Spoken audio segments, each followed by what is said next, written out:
नमस्कार मित्रांनो, मार्कडवाडी सोलापूर जिल्ह्यातील माळशिरस तालुक्यातील एक छोटंसं खेडेगाव आणि या खेडेगावामध्ये बहुतांश मतदार हा उत्तम जानकर राष्ट्रवादी शरदचंद्र पवार गटाचे जे विधानसभेला उमेदवार होते ते आता आमदार झालेत.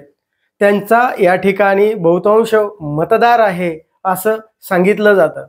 तरी सुद्धा या गावच्या जो काही निकाल आला, ईव्हीएम मशीनने जो निकाल दिला त्यामध्ये या ठिकाणी भाजपचे राम सातपुते यांना लीड मिळाली.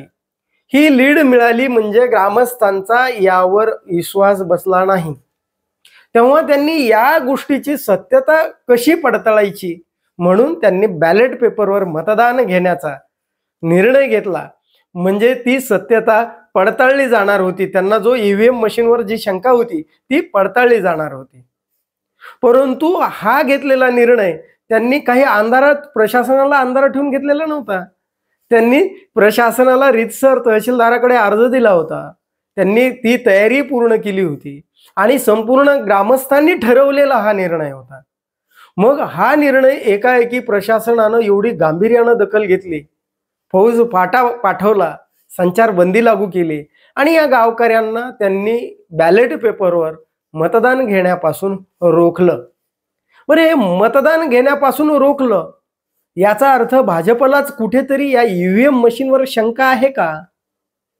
काय घडलं असतं असं की ईव्हीएम मशीनवर जर मतदान म्हणजे त्या बॅलेट पेपरवर जर मतदान घेऊ दिलं असतं तर असं काय घडलं असतं आणि घेऊ दिलं नाही त्याचे दूरगामी परिणाम काय होणार आहेत? आणि म्हणजे हे मार्कडवाडी गाव आता महायुतीला अपशकुन कसं ठरतंय याविषयी आपण माहिती जाणून घेणार आहोत. तत्पूर्वी जर आपण चॅनलला सबस्क्राईब केलं नसेल तर पहिल्यांदा जरूर सबस्क्राईब करा. मित्रांनो, मार्कडवाडी हे जे गाव आहे ना, या गावानं जो निर्णय घेतला तो कुठंतरी खदखदता असंतोष म्हणजे अगदी दिल्लीपासून गल्लीपर्यंत प्रत्येकाच्या मनामध्ये खदखद होती, अशांतता होती की हे असं होऊच शकत नाही, हे असं कसं घडतंय. परंतु ते घडलंय. मग आता या गावकऱ्यांनी याची सत्यता पडताळायचा निर्णय घेतला आणि एकाएकी हे मार्कडवाडी जे गाव आहे ना, देशाच्या नकाशावर आलं, एकाएकी प्रसिद्धीच्या झोतामध्ये आलं.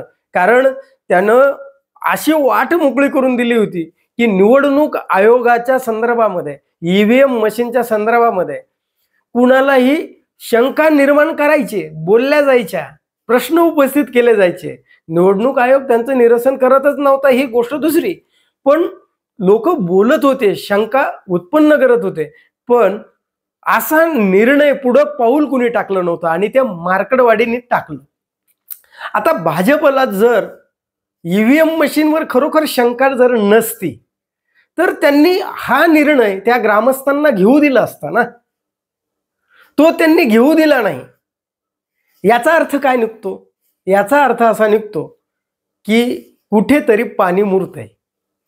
म्हणजे ईव्हीएम मशीनवर जशी विरोधकांना शंका आहे तशीच भाजपला सुद्धा शंका आहे.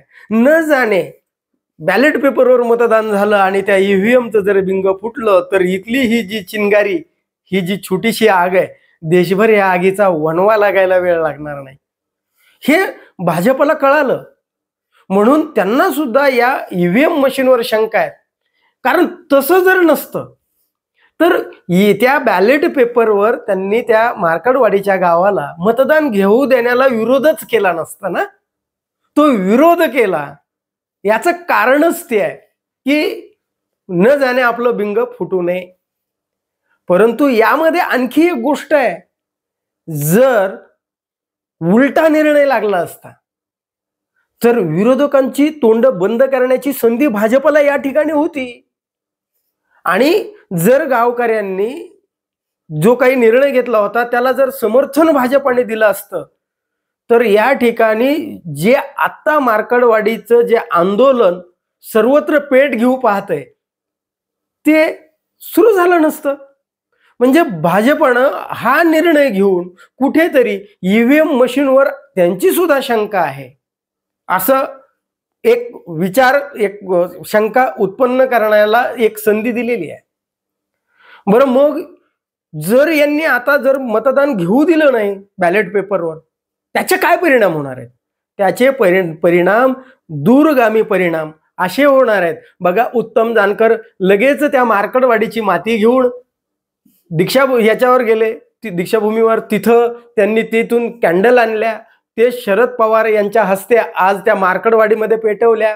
म्हणजे कुठेतरी हे आंदोलन इथूनच आता लॉंग मार्च निघणार आहे राहुल गांधींचा.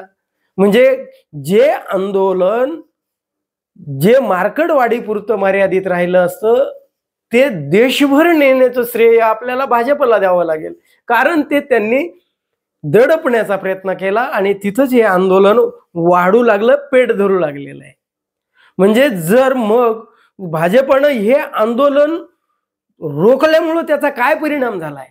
त्याचा परिणाम असा झालाय की देशभरामध्ये निवडणूक आयोगाच्या विरोधात जे बोललं जात होतं, ईव्हीएम मशीनवर ज्या शंका निर्माण केल्या जात होत्या, भाजपाच्या म्हणण्यानुसार निवडणूक आयोग वागतो असं लोकांमध्ये बिंबवलं जात होतं. याचा असंतोष आणखीन लोकांच्या मनामध्ये या शंका जास्तीच्या बळावू लागलेल्या आहेत. कारण त्यांनी हे रोखलं तिथं या लोकांना आता यामध्ये असं वाटू लागलेलं आहे एक वर्गाला की खरोखर यांनी रोखलं. याचं कारण मशीनमध्ये काहीतरी घोळ आहे किंवा निवडणूक आयोग काहीतरी गौडबंगाल करतो आहे, अशा शंका लोकांच्या मनामध्ये जास्तीच्या बळावणार आहेत. आणि मग ही मार्कडवाडी एवढा मोठा बगाणा, इतकं पाशवी बहुमत मिळालंय आणि पाशवी बहुमत मिळालेलं असताना सुद्धा कुठेही गल्लोगल्ली त्याचा उत्सव साजरा होत नाहीये. कुणालाही जे निवडून आले त्यांनाही शंका आहे, कसे निवडून आलो आणि पडले त्यांचाही आताही विश्वास बसत नाही, आम्ही का बरे पडलो म्हणून. म्हणजे या सर्वांना, जनतेला विश्वास नाही, पडणाऱ्याला विश्वास नाही, येणाऱ्याला विश्वास नाही. मग त्याची सत्तेची पडताळणी बॅलेट पेपरवर एखादं गाव करत असेल, तिथं भाजपला आक्षेप घेण्यासारखं काही एक नव्हतं.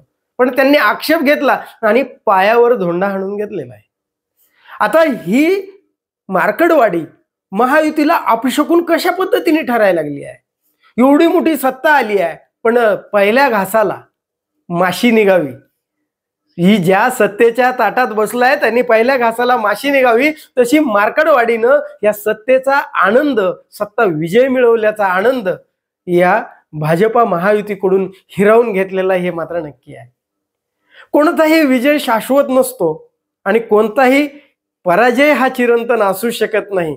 हे तत्व अगदी आचरणात आणणारं एकमेव व्यक्तिमत्व म्हणजे शरदचंद्र पवार यांनी या संधीचा, या घटनेचा, म्हणजे राजकारणी कसं असतं बघा,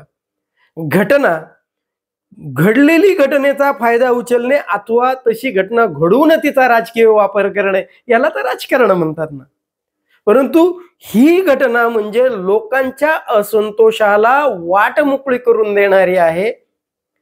म्हणजे हिला या ठिकाणी जे शरद पवार त्या मार्कडवाडीमध्ये गेले आहेत, त्यांनी देशातील लोकांच्या मनातला संभ्रम निवडणूक आयोगावरचा तो आता जास्तीचा वाढवलेला आहे. म्हणजे की पूर्णपणे पराजय झालाय, भुईसपाट झालेत, तरी बारामतीच्या भोवती फिरणार प्रसिद्धीचं वलय, राजकीय वलय कमी होत नाही. कारण शरद पवार म्हणजे त्यांना आपल्या देशाचे पंतप्रधान यांनी एक उपमा दिलेली होती, ती म्हणजे की महाराष्ट्रातील भटकणारी अतृप्त आत्मा. म्हणजे एक या विशेषणानं शरद पवारांना त्यांनी नावाजलेलं होतं ना. मग आता ही अतृप्त आत्मा बरोबर योग्य वेळी मार्कडवाडीच्या रूपानं या महायुतीच्या सत्तेला कुठेतरी अंतःकरणाला टोचते, बोचते आणि खरोखर एवढा विजय मिळवून सुद्धा त्यांच्या या महायुतीच्या सत्ताधाऱ्यांच्या तोंडावर कुठेही हास्य फुलू दिलं नाही. म्हणजे मार्कडवाडी खरोखर या ईव्हीएम मशीनचा, जो काही ईव्हीएम मशीनवर मतदान होणार आहे त्याला थांबवणारी पहिली चिंगारी ठरू शकते. आणि हा वणवा देशभर पेटू लागलेला आहे.